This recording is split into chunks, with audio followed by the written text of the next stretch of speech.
श्रीमद् भगवद गीता यथारूप अध्याय 18 संन्यास की सिद्धि द परफेक्शन ऑफ रिनंसिएशन। श्लोक 57। भगवान इस श्लोक में अर्जुन को और अर्जुन के माध्यम से हम सभी को एक बहुत ही महत्वपूर्ण बात कहना चाहते हैं, बहुत ही महत्वपूर्ण उपदेश करना चाहते हैं कि मेरे संरक्षण में हमेशा काम करो। आप जब भी काम करो तो मेरे संरक्षण में करो, अर्थात भगवान के निमित्त करो, अर्थात भगवान को याद रख के करो, अर्थात भगवान के लिए करो, अर्थात भगवान को करो। चेतसा सर्व कर्माणि मयि सन्न्यस्य मत्परः बुद्धि योगम उपाश्रित्य मच्चित्तः सततं भव। एक बार पुनः सुने। चेतसा सर्व कर्माणि मयि सन्न्यस्य मत्परः बुद्धि योगम उपाश्रित्य मच्चित्तः सततं भव।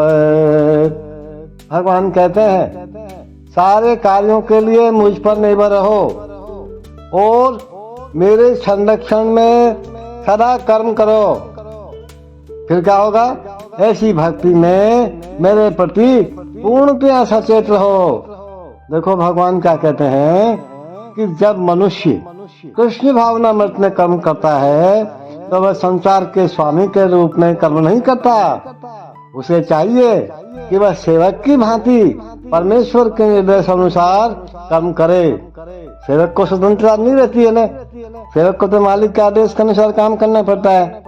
वह केवल अपने स्वामी के आदेश पर कार्य करता है, उस पर लाभ हानि का कोई प्रभाव नहीं पड़ता है। लाभ हानि का प्रभाव मालिक पर पड़ता है।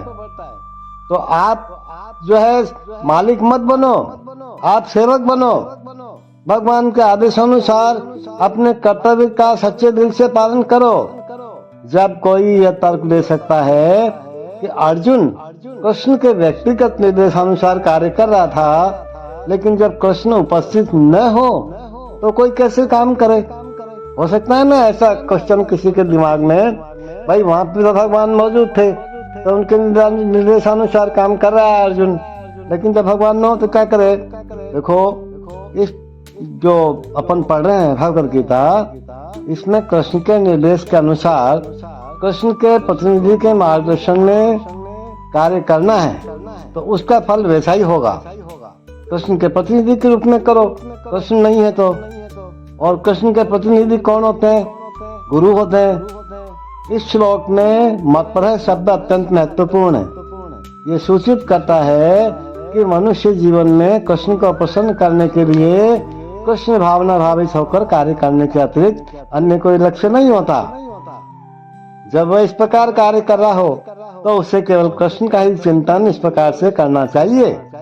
इस प्रकार से करना चाहिए कि कृष्ण ने मुझे इस विशेष कार्य को पूरा करने के लिए नियुक्त किया है।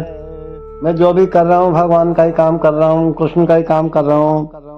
और इस तरह कार्य करते हुए उसे स्वाभाविक रूप से कृष्ण का चिंतन हो जाता है और यही पूर्ण कृष्ण भावनामृत है। किंतु ये ध्यान रहे कि मनमाना कर्म करके उसका फल परमेश्वर को अर्पित न किया जाए, अपनी बुद्धि का उपयोग किया जाए। इस प्रकार के कार्य कृष्ण भावनामृत की भक्ति में नहीं आएगा। यदि मनमाना कर्म करोगे तो और फिर उसका फल भगवान को अर्पित करोगे तो उसका कोई फल नहीं होता है। वैसा व्यक्ति, वैसा कार्य कृष्ण भावनामृत की श्रेणी में भक्ति में नहीं आता है। मनुष्य को चाहिए तो कृष्ण के आदेशानुसार कर्म करे और यह अत्यंत महत्वपूर्ण बात है। और कृष्ण का ये जो आदेश है गुरु परंपरा द्वारा प्रामाणिक गुरु से प्राप्त होता है। अतः गुरु के आदेश को जीवन का मूल कर्तव्य समझना चाहिए।